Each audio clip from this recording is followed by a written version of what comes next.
आप देख रहे हैं डार्क फाइल्स। तो चलिए बढ़ते हैं आज की इस कहानी की ओर। रोजाना की तरह ही जब मैं अपना काम निपटाकर गांव जाने के लिए निकला तो घड़ी में रात के 9 बज रहे थे।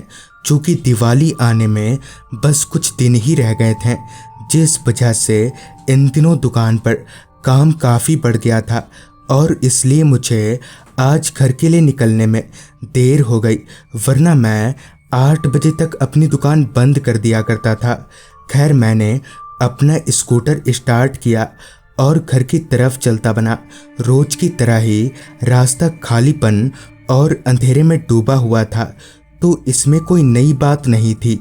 ऊपर से गांव का रास्ता होने की वजह से कुछ एकाध स्ट्रीट लाइट ही नज़र आ रहे थे। चलते चलते अब मेरी स्कूटर गांव के जंगल वाले रास्ते पर आ गई थी। वो एक कच्चा रास्ता था जिसके दोनों तरफ सिर्फ और सिर्फ घने जंगल थे। अभी मैं उस रास्ते पर आगे बढ़ ही रहा था कि तभी मुझे गांव के सरपंच का बेटा दिखा, जो रास्ते को पार करके जंगलों की तरफ जा रहा था। इससे पहले कि मैं उसे कुछ बोल पाता, वो जंगलों के अंदर चला गया। ये बात मुझे काफ़ी हैरान कर गई कि भला इतना छोटा बच्चा देर रात गए इस दियावान जंगल में क्यों जा रहा है। खैर, फिर मैंने इस पर उतना ध्यान नहीं दिया और स्कूटर लेकर सीधे घर पहुंचा। अभी मैं हाथ मुंह धोकर कपड़े बदल ही रहा था कि तभी मेरे दरवाजे पर दस्तक हुई। मैंने जब दरवाज़ा खोला तो पाया कि दरवाजे पर मेरा दोस्त भोला खड़ा है। तभी भोला ने कहा, अरे जगमोहन भाई, गजब होई गवा, सरपंच का बिटवा नहीं मिल रहा है, सब लोग उसी को खोज रहे हैं, चलो तुम भी। ये सुनते ही मैं बिना किसी सवाल जवाब के भोला के साथ चल पड़ा। फिर सरपंच के पास पहुंचकर मैंने कहा, पर सरपंच जी, बिट्टू को तो मैंने थोड़ी देर पहले ही जंगलों की तरफ जाते देखा। मेरे ये बोलते ही सरपंच समेत हम 4-5 लोग गांव के जंगलों की ओर चल पड़े। हम में से कुछ के हाथों में मशालें थीं तो कुछ के हाथों में बैटरी टॉर्च, जिसकी रोशनी से ही हम चल पा रहे थे। यूं ही कुछ देर तक चलने के बाद हम गांव के जंगलों में पहुंचे।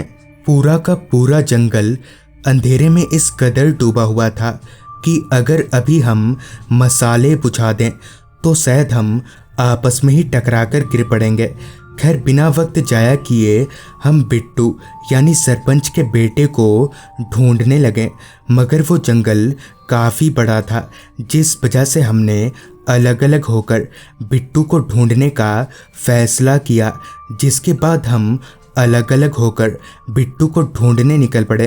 बैटरी टॉर्च की लाइट यहाँ वहाँ मारते हुए मैं चारों ओर अपनी निगाहें घुमाए जा रहा था, मगर मेरी आंखें घने पेड़ों के अलावा और कुछ भी देख नहीं पा रही थीं।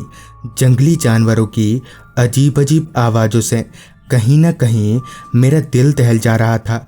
ऊपर से वो जंगल भी इतना खामोश था कि पैरों तले आती सूखे पत्तों की आवाज़ें भी कान में चुभने लगी थीं। अब मैं बिट्टू को ढूंढते ढूंढते जंगल के काफ़ी भीतर तक आ गया था, जहां एक ओर मैं वापस लौटने की सोच रहा था, वहीं दूसरी ओर मेरा मन कह रहा था कि मुझे थोड़ा और आगे जाना चाहिए। इसी उधेड़-बुन में करीब 3-4 मिनट फंसे रहने के बाद मैंने मन की बात मानी और आगे की तरफ बढ़ गया। अभी मैं कुछ आगे ही गया था कि तभी टॉर्च की लाइट में मुझे पेड़ के पीछे किसी बच्चे की कहानी दिखी। मैं देखते ही समझ गया कि ये बिट्टू ही होगा। उसकी तरफ बढ़ते हुए मैंने कहा, ओए बिट्टू, तू यहाँ क्या कर रहा है? तेरा बाप वहाँ पागलों की तरह तुझे ढूंढ रहा है, चलो उठ।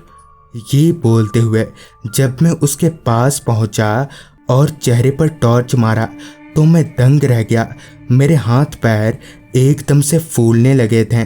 दरअसल वो बच्चा था तो बिट्टू ही, मगर अब उसका चेहरा बड़ा ही भयावह हो चुका था। तभी बिट्टू ने मेरा पैर पकड़ा और खींचकर जमीन पर गिरा दिया और फिर वो किसी जानवर की तरह मेरे पैर को चबाने लगा।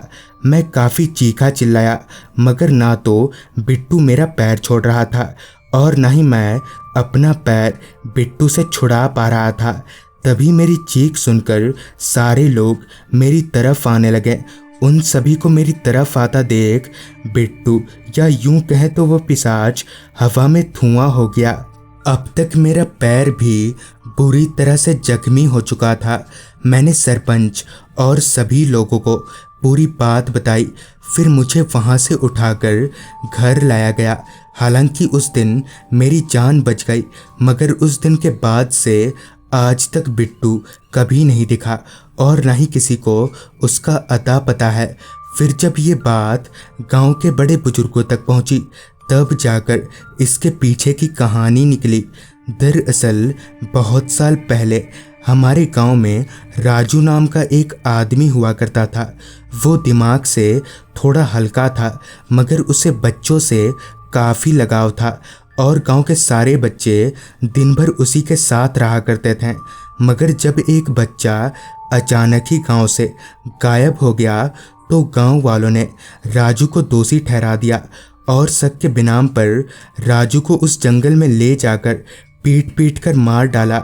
मगर कहते हैं कि आज भी राजू को बच्चों से उतना ही लगाव है और वो धीरे धीरे गांव के सारे बच्चों को अपने साथ ले जा रहा है। तो दोस्तों, ये थी आज की कहानी। अगर आपको ये कहानी अच्छी लगी हो तो चैनल को सब्सक्राइब कर लें और ऐसी ही और वीडियोस के लिए देखें अनहोनी। तो मैं आर्यन जल्दी ही मिलूँगा आपसे ऐसी ही एक कहानी के साथ।